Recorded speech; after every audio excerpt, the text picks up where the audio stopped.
Bonjour à tous, aujourd'hui j'ai le plaisir de recevoir Julien Delot. Bonjour Julien. Bonjour. Alors tu es le fondateur de la solution eWorks, dont on va revenir en profondeur durant ces quelques minutes. Et nous allons évoquer un sujet qui est assez rare sur le podcast, c'est le sujet de la sécurité alimentaire en grande distribution. Alors je vous ai pas invité par hasard puisque eWorks, avec notamment EasyTrace, n'est pas inconnu dans le monde de la grande distribution et de la grande consommation, puisque vous accompagnez déjà plusieurs enseignes et restaurants en proposant une solution numérique. Mais avant de rentrer dans le vif du sujet, je vais te demander, Julien, de te présenter.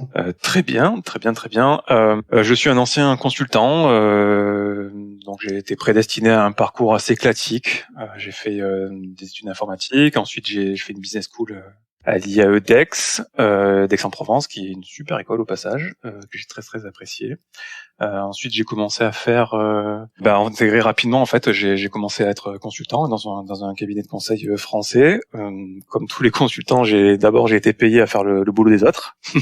On commence tous comme ça, et ensuite j'ai été repéré comme potentiel au sein de la boîte. Donc j'ai eu la chance de faire des missions un peu plus intéressantes que ça. Et puis j'aurais pu finalement suivre cette voie royale du consulting, qui est super formateur, etc. Mais non, j'ai craqué entre temps.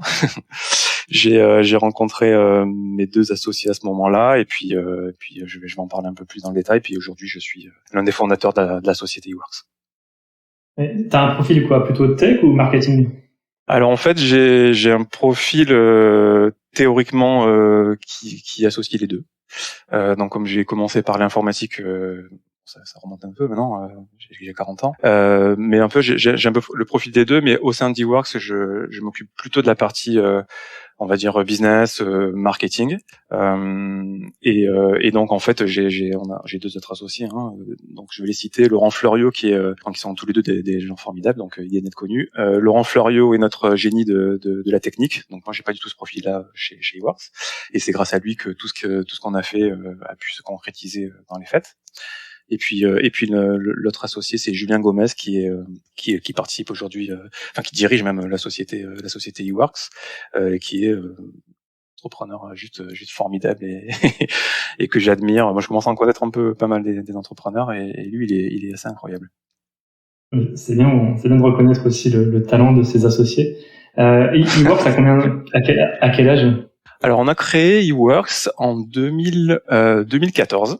Donc ça, c'est la date, on va dire, officielle. C'est le jour, en fait, début du mois d'août, où on a pu quitter nos boulots respectifs tous ensemble, et on s'est retrouvés dans un bureau tous les trois à commencer à travailler sur eWorks. C'était en 2014, mais en fait, ça faisait 2-3 ans qu'on essayait justement de créer une entreprise ensemble.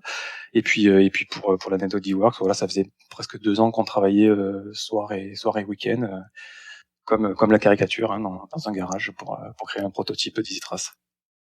Ouais, les joies de l'entrepreneuriat. C'est ça. Alors, la sécurité alimentaire, c'est un vrai sujet de fond dans le monde. Alors, avec la crise sanitaire qui se propage malheureusement, ça devient encore plus d'actualité. Au total, je crois que c'est une personne sur 10 qui tombe malade en mangeant, et plus de 200 maladies qui se transmettent chaque année par la nourriture. C'est un chiffre qui est quand même assez étonnant. C'est vrai. C'est vrai. C'est vrai que c'est un enjeu. Ça fait peur. Ça fait peur. C'est un enjeu pour toutes les sociétés de l'agroalimentaire, la société de l'aliment, y compris. Donc, on parle de restaurants, de restauration collective, de grande distribution et d'industriels. C'est un sujet qui est pas que je qualifie, qui est pas hyper sexy en vrai, parce que il est plutôt défensif. J'ai envie de dire, on fait pas. On fait attention à la sécurité alimentaire pour pas perdre des clients, en fait. Ça fait pas gagner. Mais c'est un sujet qui est super important du coup pour toutes les marques, comme notamment tu l'as cité dans ton article sur le même sujet. Maintenant, à l'heure des réseaux sociaux, etc. Bon, c'est compliqué d'avoir un problème avec un client. Mais surtout, si on fait le lien avec le milieu de la grande distribution, c'est quelque chose qui est ultra réglementé, qui prend beaucoup de temps aux équipes et aux managers pour le suivre, qui est très mal suivi aujourd'hui, puisque aujourd'hui non, mais dans le passé, avant que EasyTrace ou des solutions similaires arrivent sur le marché parce que c'est géré sur le papier. Donc c'est plutôt un sujet où il y avait un terrain où on a pu faire exprimer nos convictions sur le numérique et le digital qui était assez intéressant. Ouais, la crise sanitaire a eu un effet sur votre activité? Oui, bien sûr. Elle a eu deux effets. D'une part, il y a plein de clients de l'agroalimentaire qui ont souffert. Peut-être pas la grande distribution, mais même s'ils ont souffert sur d'autres sujets peut-être plus opérationnels. Il y a des restaurants qui sont fermés, des grands comptes. Nous, on travaille aussi avec des entreprises qui opèrent des restaurants dans les aéroports, les gares, donc évidemment, là, c'est compliqué.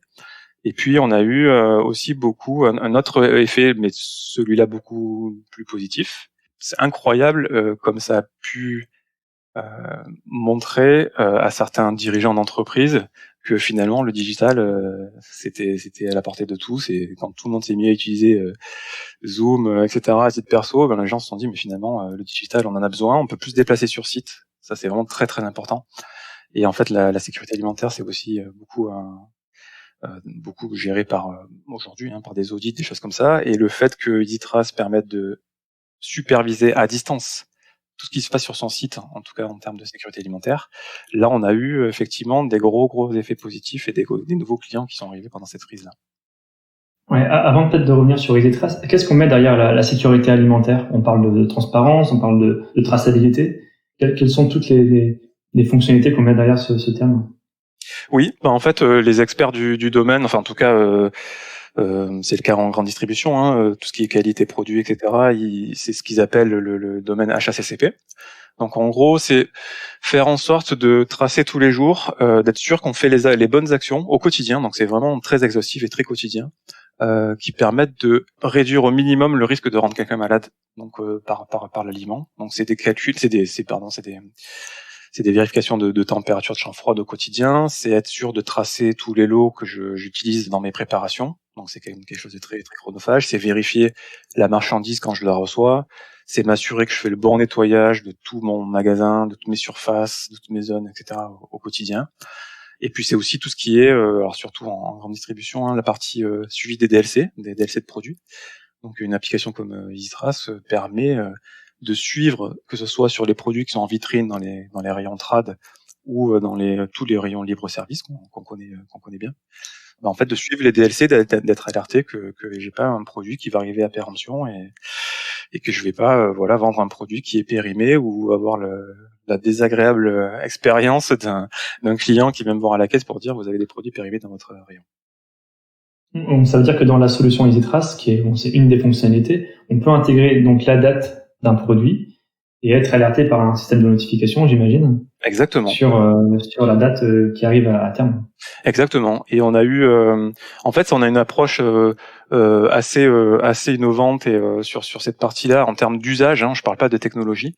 Et en fait, on arrive en renseignant seulement une seule date par référence, et pas en fait l'exhaustivité de tous les produits qu'il y a sur le rayon.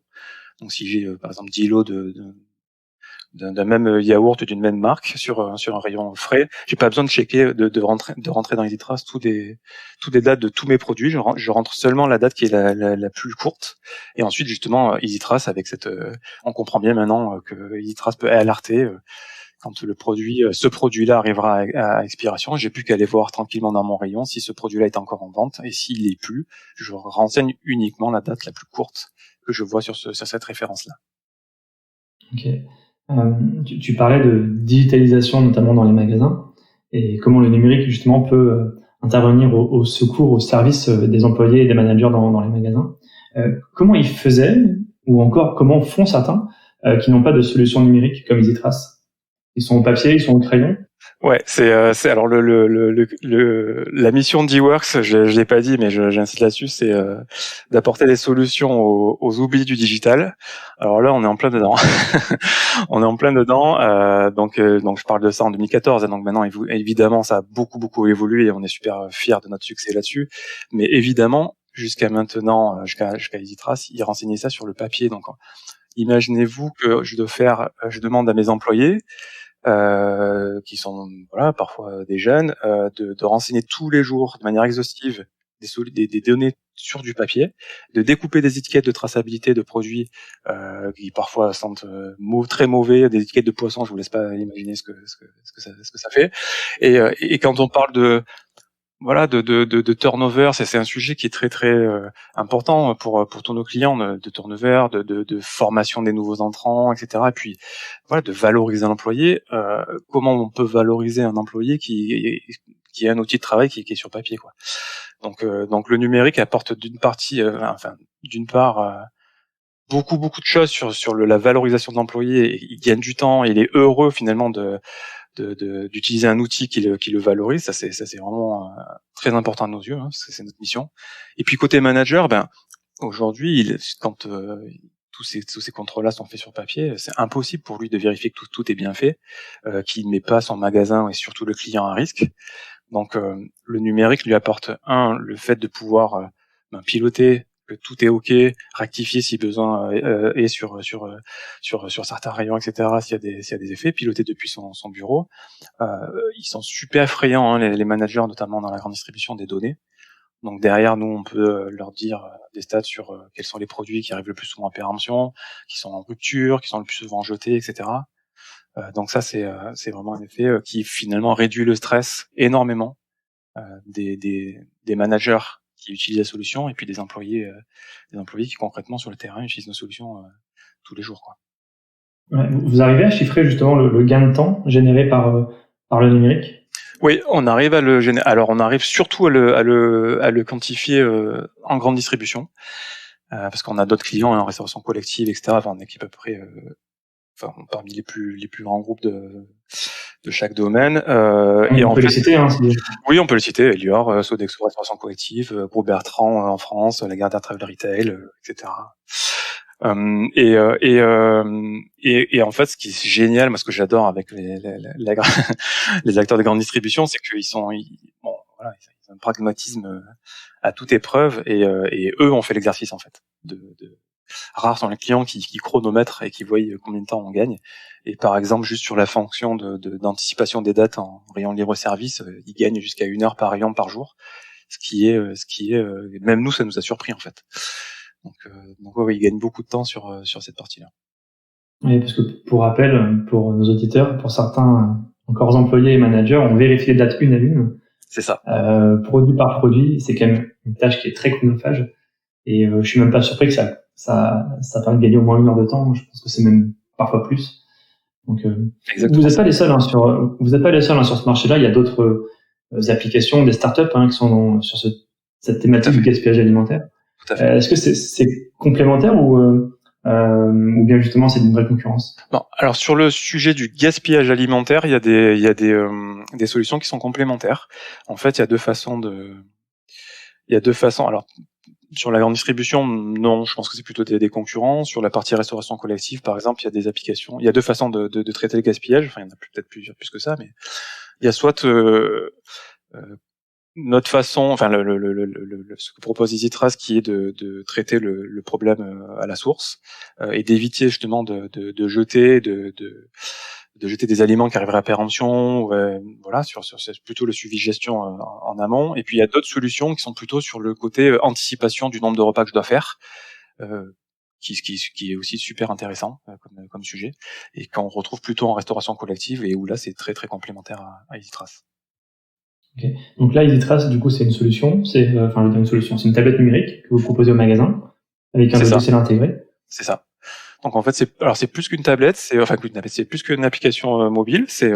Donc il y a ce côté-là qui est finalement utilisé par les utilisateurs qui sont vraiment en magasin et qui font ces contrôles-là tous les jours. Et puis ensuite, il y a une partie qui est plutôt qu'on peut qualifier de back-office, qui est l'espace manager, et qui permet justement de superviser, d'avoir accès aux données, aux statistiques, et d'avoir plus de recul sur les données qui sont saisies, et puis de pouvoir prendre des décisions ou anticiper ce qui se passe. Donc c'est à la fois une application mobile qui est utilisée en général sur tablette, et un espace web qui permet de piloter. Et à côté de ça, évidemment, on peut avoir toute une galaxie d'objets connectés dont l'objectif est de réduire au maximum les données saisies manuellement.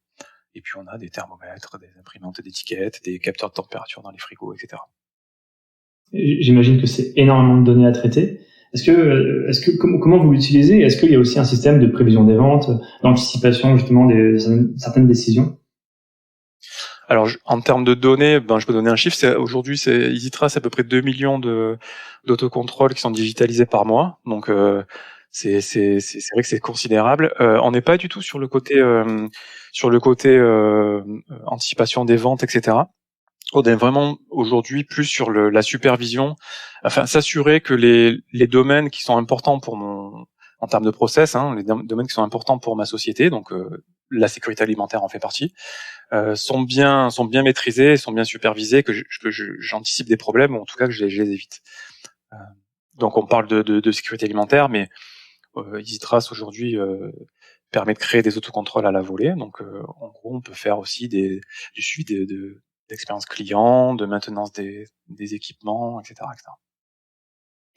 Vous travaillez avec quelle enseigne aujourd'hui? Toutes les enseignes de la grande distribution? Oui, alors on travaille avec pas mal d'enseignes. Je peux citer Intermarché, avec laquelle on travaille le plus activement, et c'est sûrement l'enseigne sur laquelle on a le plus de magasins déployés. Mais on a aussi des magasins de Carrefour, de Spar, de Lidl. Voilà, donc pour nous c'est un sujet qui est venu après la restauration collective et la restauration commerciale, qui est maintenant suivi depuis près de 3 ans. Donc on essaye de petit à petit de faire notre chemin. Ça veut dire que tous les magasins aujourd'hui ne sont pas encore équipés d'une solution numérique. Alors il y a eWorks, mais il y a aussi d'autres solutions. Est-ce que vous avez une idée du nombre de magasins qui ne sont pas encore digitalisés sur la sécurité alimentaire? Non, je dirais un chiffre qui serait pas pertinent. En fait, on voit quand même que l'équipement est suit quand même une courbe assez forte. Enfin nous et même tous nos confrères, tout le monde travaille bien, et on voit que c'est un sujet que la GMS sait s'approprier des solutions digitales, et l'a déjà démontré dans le passé. C'est dès qu'ils voient en fait un intérêt, que ce soit pour valoriser leur employé, limiter le turnover, gagner du temps, ou avoir de la donnée statistique, se comparer aux autres, etc. Ça c'est ce qu'on propose. Ils savent très bien s'approprier ce type de sujet-là. Donc on est vraiment dans une phase où d'équipement du marché. Aujourd'hui, que je pense qu'on est peut-être à 30 ou 40% du marché, si je devais donner un chiffre, et que c'est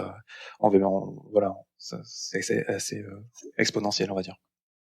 Ouais, c'est exponentiel, mais finalement c'est assez faible par rapport à l'importance du sujet. Est-ce que la Covid justement va pas accélérer encore, alors, non seulement la digitalisation, mais aussi le besoin, on va dire, d'assurer une sécurité pour les clients encore plus? Si, je sais, c'est ce qu'on a constaté. En tout cas, c'est fort possible, parce que quand on parle de sécurité alimentaire, mais après on parle aussi de sécurité sanitaire très rapidement, et tout ce qui est contrôle Covid, etc. Donc ça a été aussi un besoin. On a déployé des magasins par le biais des contrôles anti-Covid au départ. Donc et ensuite on est venu sur le reste. Donc si, je pense que ça va encore plus accélérer les choses. Mais on voit vraiment, effectivement, même si ça peut paraître peu aujourd'hui.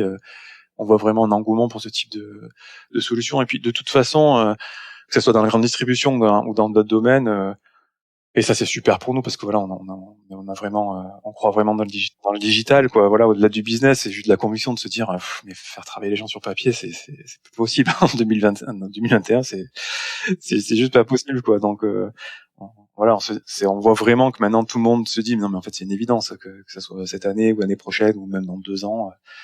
C'est plus possible de travailler sur papier sur ce type de sujet-là, et d'avoir aucune visibilité. C'est plutôt une bonne chose pour une fois qu'on dit que c'est positif, le zéro papier. Alors, je fais en référence notamment au prospectus, qui malheureusement a peut-être une espérance de vie un peu plus courte. Quelles sont vos ambitions justement par rapport à iWorks? Est-ce que justement c'est d'aller chercher de nouvelles enseignes, des nouveaux magasins? Alors, je pense notamment aux enseignes indépendantes. Oui, tout à fait. En fait, effectivement, il y a deux approches sur deux types d'enseignes complémentaires. Ça soit des enseignes qui gèrent des indépendants, des indépendants, ou les enseignes qui gèrent en propre. C'est deux approches commerciales complètement différentes. On s'est approché les deux. Notre ambition, elle est plutôt aujourd'hui internationale. Enfin, grâce à nos partenaires internationaux qui nous aident à nous déployer dans d'autres pays. Aujourd'hui, on en a 25, donc on est bien positionné, on est super fiers de ça. Et voilà, l'objectif aujourd'hui, c'est de toucher des enseignes internationales qui sont plutôt en propre et qui sont capables de choisir une solution et de la déployer à l'international. Ça, c'est plutôt notre ambition, en tout cas en termes de commerce. Notre ambition, elle est là. C'est plutôt un beau parcours finalement. Alors vous étiez là en 2014.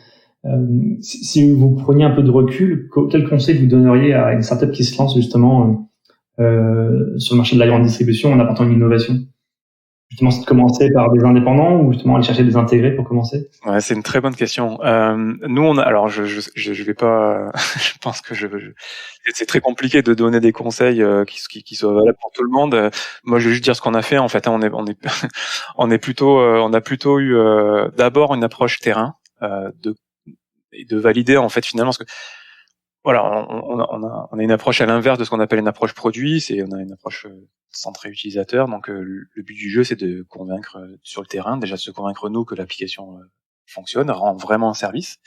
Et donc finalement, bon, nous ça a marché comme ça, c'est-à-dire d'abord d'attaquer les indépendants et de les adresser, de se rassurer, de valider que tout va bien, et puis ensuite, je trouve que c'était beaucoup plus facile de contacter on va dire le côté siège une fois qu'on a déjà fait la preuve sur le terrain et que il y a des indépendants qui nous poussent et qui eux-mêmes finalement sont nos meilleurs commerciaux. Derrière le travail il est fait. Donc nous c'est comme ça qu'on a abordé l'approche, en tout cas en grande distribution. On l'a fait d'ailleurs comme ça pour à peu près tous les domaines. Ça a marché pour nous. Après je dis pas que c'est une vérité absolue, mais bon voilà, ça a marché pour nous. Oui, parce que j'imagine que votre produit il n'était pas abouti lors de sa première commercialisation. J'imagine que vous l'avez peut-être réétudié, reprogrammé en fonction des attentes des clients. Ben oui, en fait, on a fait, on a fait même pire que ça. Alors déjà, que le produit soit pas mature dès le début. Alors ça, c'est clair, abouti. Ça, c'est absolument vrai. Et c'est au contraire, en fait, il faut être fier de ça parce que si on attend, que le produit soit au top avant de sortir du bois et de le montrer, en fait, je sais plus quel grand entrepreneur américain disait ça, mais si vous sortez votre produit et que vous en êtes fier, c'est que vous l'avez sorti trop tard. Donc, donc on a fait ça, mais après ouais, on a fait une approche un peu différente qui est dès la base, en fait, on s'est dit mais la sécurité alimentaire, elle est gérée de manière complètement différente et ça peut être fou parce que c'est un domaine qui est ultra réglementé, mais il n'y a pas 2 magasins ou 2 enseignes qui la gèrent de la même façon. Et ça on l'a vu très tôt, hein, que ce soit pour tous les secteurs de l'agroalimentaire, hein, c'est pas que dans la GMS. Donc en fait, dès le début, on s'est dit, on va pas imposer en fait et puis faire un choix de savoir comment je vais faire, quels sont mes process pour gérer la sécurité alimentaire, mes procédures. Mais en fait, on va créer une application qui s'adapte exactement et qui se construit comme un Lego, exactement aux procédures de chaque magasin ou de chaque enseigne. Donc ça nous a permis d'éviter complètement ce côté-là de dire il faut faire des choix et puis derrière on va essayer de vendre notre produit. Nous on vend pas du tout notre produit et ce qu'il fait c'est on capte le besoin des procédures de nos clients et puis on vend leurs procédures. On arrive. Et en termes d'ambition de produit, est-ce qu'il y a des nouvelles fonctionnalités qui vont peut-être arriver prochainement, ou est-ce que vous pensez que vous avez atteint le maximum de ce que vous pouvez proposer? Non, on commence effectivement à atteindre une maturité qui est super intéressante parce qu'on n'a plus l'impression de courir après des évolutions ou des besoins sans cesse que le terrain nous remonte, et même si c'est ça finalement côté intéressant de notre métier. Mais aujourd'hui, on commence à avoir une maturité intéressante. On travaille beaucoup maintenant sur le côté exploitation des données. Par exemple, en fait, là, on est en train de faire les premières expérimentations sur ce qu'on appelle un scoring, qui permet en fait de donner une note à un rayon ou un magasin, qui permet de dire, voilà, ce magasin ou ce rayon-là, il est à risque par rapport aux procédures qui sont appliquées tous les jours et les données qui sont captées dans EasyTrace. Donc, je vais me focaliser sur ce magasin-là ou ce rayon-là pour l'aider et essayer de voir qu'est-ce qui va pas. Donc là, on est plutôt dans cette approche-là qui est finalement, dans notre vision, elle pourrait amener à révolutionner un peu le milieu de l'audit, par exemple. Et l'idée, c'est que on arrête finalement de déplacer à l'aveugle des auditeurs internes ou des auditeurs externes sur tous les magasins, n'importe comment, comme ça de manière juste aléatoire et programmée, et puis qu'on puis que finalement, grâce aux données qu'on a tous les jours, on choisisse d'auditer ou de se focaliser, d'aider les sites qui sont en difficulté et qui ont besoin d'aide, et puis par là même éviter un peu des déplacements et réduire l'empreinte carbone sur cette partie-là. Ouais, c'est intéressant ce sujet de la donnée, parce que j'imagine que les données elles restent chez vous et au sein du magasin. Est-ce qu'elles sont aussi partagées au niveau du siège et voire même au niveau des industriels? Ça dépend complètement si le magasin gère que des indépendants ou gère des magasins en propre. En général, sur les magasins indépendants, il laisse une autonomie et une responsabilité qui est totale. Donc, c'est pas qu'ils s'intéressent pas aux données, mais c'est qu'ils voilà, ils n'ont pas la responsabilité, donc ils le font pas. Alors, ils adorent se benchmarker, hein. C'est pas donc ils sont toujours friands de savoir si par rapport à d'autres marques ou ils font les choses bien.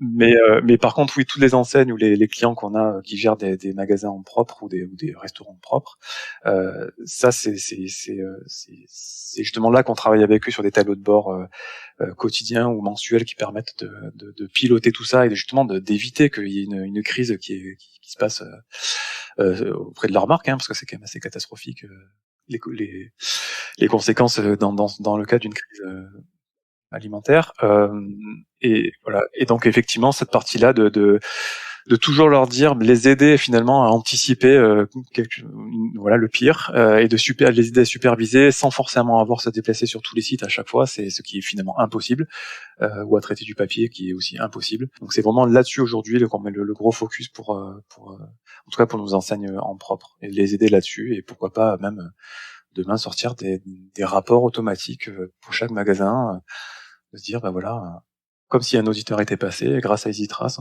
c'est là-dessus qu'il faut que vous vous améliorez pour être au top. Alors, j'ai l'habitude de terminer le podcast parce que oui, il est déjà 27 minutes. Qu'est-ce qu'on peut vous souhaiter pour Eworks dans les mois et les années qui viennent? Ah, c'est une bonne question. En fait,